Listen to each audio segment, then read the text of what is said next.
बारामतीमध्ये पार पडत असलेल्या राज्यस्तरीय कबड्डी स्पर्धेच्या उद्घाटनाच्या निमित्ताने उपमुख्यमंत्री अजित पवार आणि खासदार सुप्रिया सुळे या एकाच मंचावरती आल्याचं बघायला मिळालं।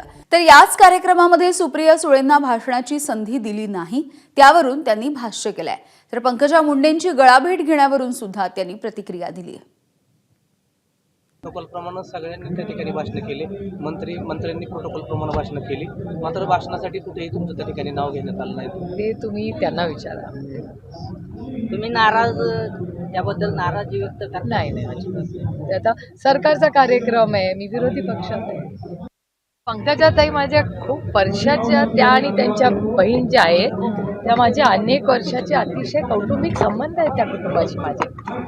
महाजन कुटुंब असेल, मुंडे कुटुंब असेल, अशी अनेक कुटुंब महाराष्ट्रात आणि दिल्लीत आहेत। म्हणजे श्रीकांत शिंदे असतील, ही सगळे आम्ही एकत्र अनेक वर्ष संसदेत एकत्र काम केलेलं आहे आणि माझे कौटुंबिक संबंध आहेत त्या सगळ्यांशी। एबीपी माझा, उघडा डोळे बघा नीट।